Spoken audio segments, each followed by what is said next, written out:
Yeah. And like your time in Baltimore was short lived, right? And it probably wasn't what you wanted it to be. Oh, right? It was terrible. It was It was bad. It was awful. it was underwhelming to say the terrible. least. Right. Just put it up. Right. And you dealt with so much, like with your addiction, and you were still struggling with that while being in Baltimore. Oh yeah. So much to the point where you were suspended by the league for a year.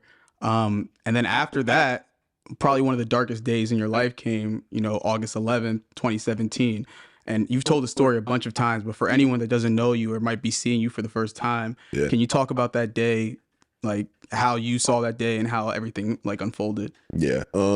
I feel like I need to provide context and go back. I don't know if I've ever shared this before, but it's like, I don't know if you guys are familiar with like self-sabotage. Yeah. So my second year in NFL, I got suspended the first 4 games, but then I played the last 12 with my first year at tight end. And I tore my labrum with like a month to go in the season. And I was also just like spiraling mentally. And I finally told like the Ravens, I was like, yeah, like I feel like I might like need some help. Like just kind of like not telling the whole story, but just kind of like putting it out there. I was like, I might need to leave, like da-da-da-da. And I remember they were just kind of like, all right, like whatever. And I was like, I wanted them to like beg for me not to go. But they were just like, kind of like, we're over your shit when they like, right. Yeah. So at that point, I was just like, I was in my mind, I'm like, I am going to finish the season. I'm going to rehab my shoulder, but I'm going to purposely fail every drug test. So they kicked me out of the league because I'm too afraid or insecure to tell people that I might not want to play football anymore, or that I need to step away, or that this ain't working for me. Like, so I was like, oh, if the league just puts me out of my misery, it just looks like, oh, I just kind of crashed and burned, and I don't have to take ownership for it, kind of thing.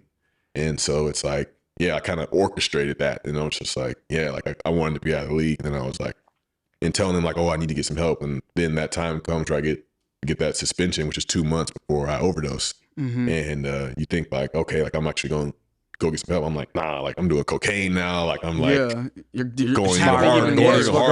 Going even harder. So, but then, so I was going to move out of my apartment in Baltimore to move back home with my parents because I was suspended for a year.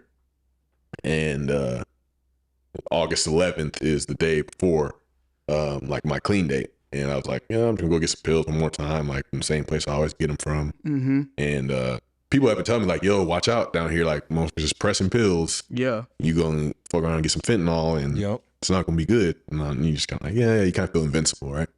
And go pick up, by the time like I'm impatient, right? Because usually you just take pills and it takes like 20, 30 minutes to kick in. But I'm like, nah, you snore them because you can be up there in 3 minutes. Right. Yeah. So like snore them, and I was like, all right, I'm gonna go to a giant grocery store, get some food, and just post up at the house, just like vibe, just be a vegetable. Like, and I went to get out the car, and I was just like, I felt like I was just gonna just hit the ground and I was like, that's gonna cause a scene. Like this is right around the corner from the Ravens facility. Yeah. And I was like, let me just get back in the car, and just sat in the car. I was like, all right, I'm gonna just come down from this and I'm gonna be straight. But then it's just like somebody pulled the plug from behind the TV. Like you ever playing a game and your mom just pulled the plug and it goes dark. Like it was just like I just laid my head back and then woke up, and it was nighttime because I passed out like in the daytime. Woke up at nighttime, and I was like I sweated my whole body out, and I was just like cold and like felt crazy, and it's just like I don't know what happened, but then it's like you look back and it's like you process it through like therapy and stuff, and it's like nah, like it's like you OD'd. You didn't voluntarily like take a nap there for like for 6 hours, like, and it's like that.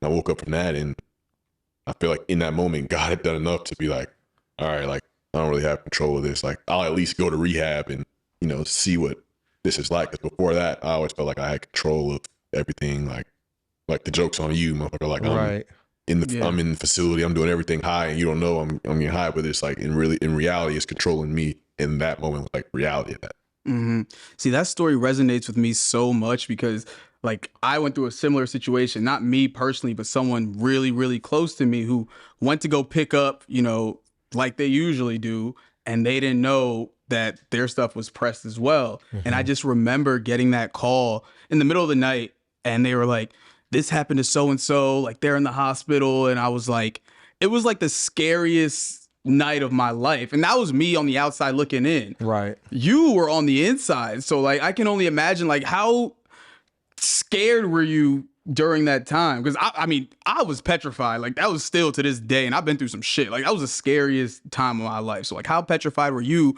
when you woke up? Because a lot of people don't get that second chance. You hear a million times, this person OD'd, this person OD'd, this person OD'd. And like never came for back, you and the person I'm talking about, like you guys are blessed to have that second chance. So how like petrified were you? Yeah, no, it was a mixture of a lot of emotions, like frightened for sure, and but also like confused and lost, and in this, well, it probably makes sense if I explain it, but like betrayed, because I'm here. I am thinking like, you know, I'm just doing what I need to do to get back. I was like, when I first started, I was like, man, I just want to just this fucking hamster wheel in my head to just slow down a little bit. Like that's why I started doing this. But now it's like, I thought this was like my path to peace. Now it's killing me.